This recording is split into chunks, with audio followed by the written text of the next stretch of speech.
I can go take one today. Bond sentence for 7 days, Washington County Jail. Ma'am, go with my bailiff now. Now. Versus Corey Tucker. And on behalf of people.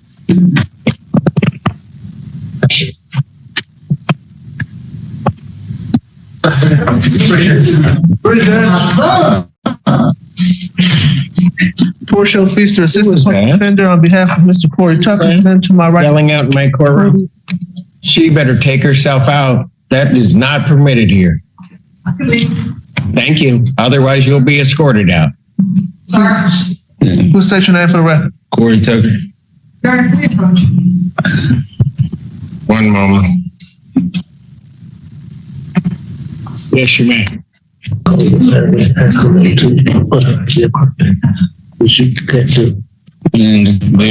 what's going to happen today. And then we'll have to fight by the way. Okay? All right. Record should reflect we've had a bench conference in this case, and this gets kind of murky. The young woman was kicked out of my court just now. My understanding that's a family member of the defendant. That's my understanding, Judge. Yes, Judge. She is no longer welcome in the courthouse. So she doesn't come down here, and let her know that if she does come down here, she'll be subject to arrest. After I concluded the case, my understanding is that the alleged victim is present in the courtroom as well as family members of the defendant. Family members of the defendant will remain in the courtroom until such time as the victim has left and she has properly left the building and is secured and or left the building. And then you are not to leave this courtroom except with my express permission. If you don't follow that order, then I'll have you taken into custody. Am I clear? Because I'm not having it today. Am I clear? Yes. What are we doing on this case? First thing is there are 2 additional counts 4 and 5. As to the arraignment on those, Judge, he's standing mute, wavering. Defendant having waived formal reading, standing mute, the court will enter a not guilty plea. And he wishes to set for preliminary examination. Still, so you're not waiving your exam. You're having that. Sorry, Judge. He wishes to set for preliminary examination. Yes, please, Judge. Should the people have their witnesses available to forth? Yes. Nation in this manner in person, November 4th, 2025. That will be at 9 a.m. before Judge Perry. Judge Perry.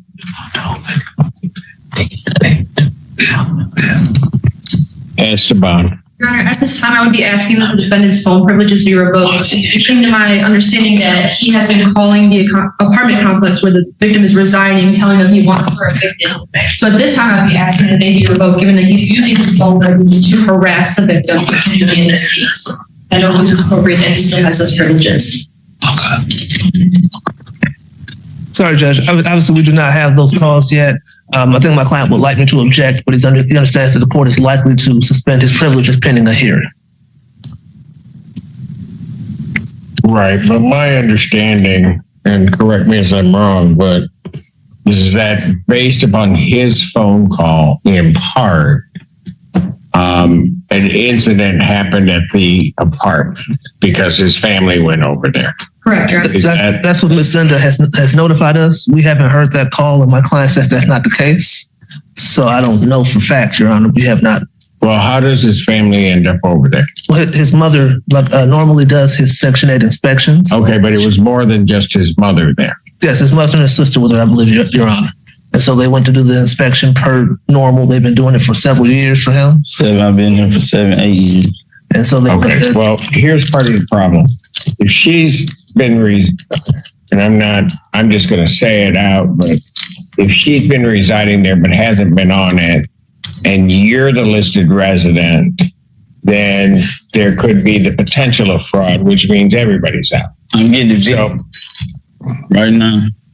And we're putting on the door and all that. Because she won't leave. Because she won't leave. She cussed the landlord out yesterday. Hold on, sir. She didn't just bust into that apartment.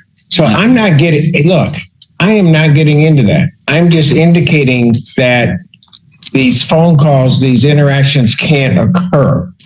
I understand. And if there's been some fraud committed, then everybody's going to be out. That would not be my purview. I told the landlord she can evict me. Okay, if he keeps up. Well, never mind. I made my decision. Phone privilege are hereby ordered revoked.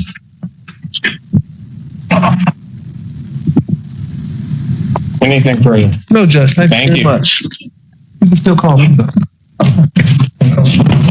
All right. She needs to leave first and get out, and then folks, once she's out, you need to let me know somehow, Miss Enda, that she is out and secured, and then I will release that side. All right.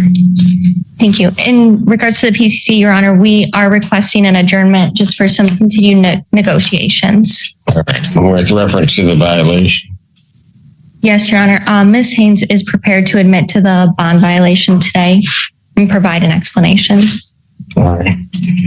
I'll accept the admission, but what's the explanation? Your Honor, it does state in the bond violation report that on the 22nd, when she reported she was visibly ill at the time, she explained to me that she has diabetes, and shortly after that went into DKA and did have to be hospitalized for a few days. So unfortunately, she ended up missing that new scheduled appointment as well as her first PCC. After missing the PCC, she did contact me, and we worked to get this case set to do a bench warrant recall. So she is willing to test. She is willing to comply on bond. She is sorry that she missed that appointment, and she's hoping to have an opportunity to go touch base with community corrections today and reschedule. But okay, I hear what you're saying, but when I look at this, all of the events that I have in this occurred at basically toward the end of September. Yes, Your Honor. I'm now almost 30 days out and nothing's been corrected.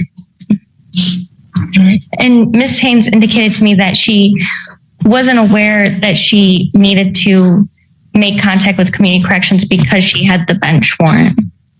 I didn't know that I can just go back there and. Yeah, but once the bench warrant was cleared, she still, that doesn't even make any sense to me. They told me that I had to wait when first they told me I had to do it online.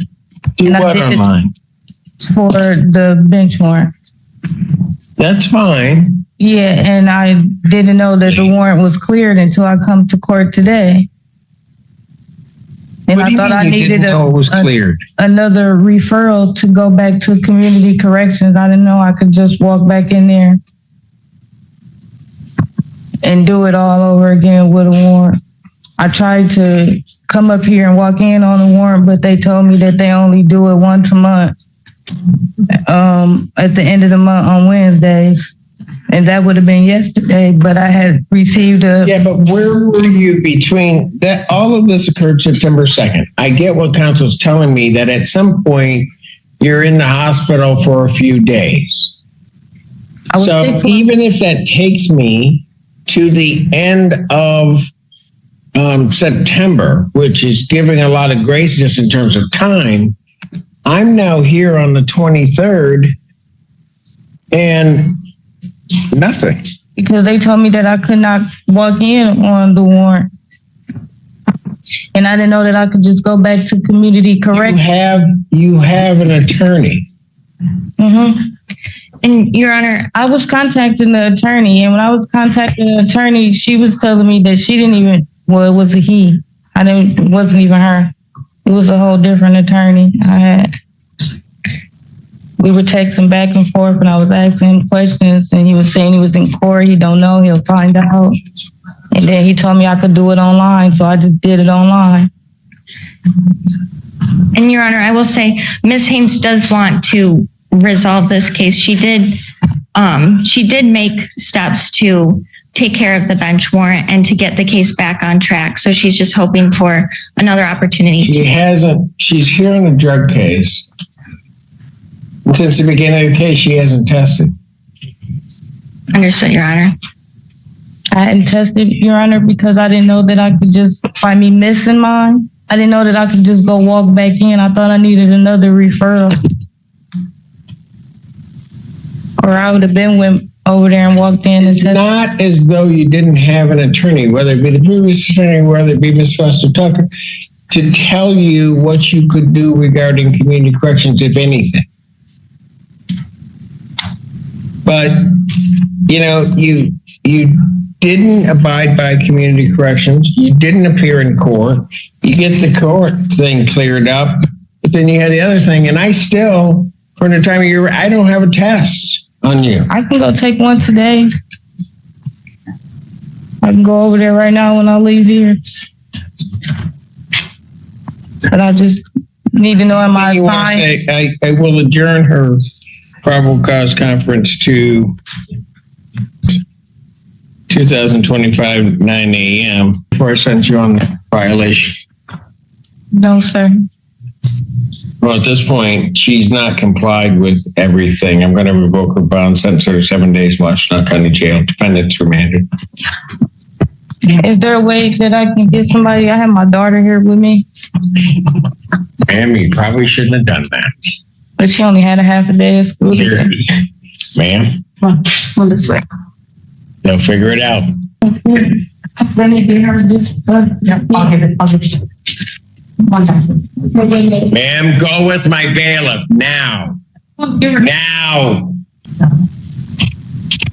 This courtroom session highlights how judges balance courtroom order, victim safety, and defendant accountability.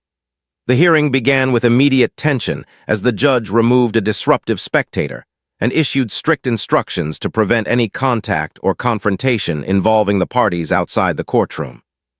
The court then addressed serious concerns that the defendant may have used jail phone privileges to contact locations connected to the alleged victim, leading the judge to revoke those privileges pending further proceedings. The second case focused on bond compliance and personal responsibility. Although the defendant explained that medical issues and hospitalization contributed to missed appointments, the judge carefully examined the timeline and emphasized that multiple opportunities existed to regain compliance. The court ultimately determined that explanations alone were not enough to overcome a documented pattern of missed requirements. The key takeaway from this hearing is that courts expect defendants to follow every condition of release, maintain communication with supervision programs, and respect all court orders. Throughout the session, the judge repeatedly reinforced that accountability, compliance, and public safety remain central factors in judicial decision-making. In the end, the court revoked the defendant's bond and ordered a short jail sanction, demonstrating the consequences that can follow when court-ordered obligations are not fulfilled.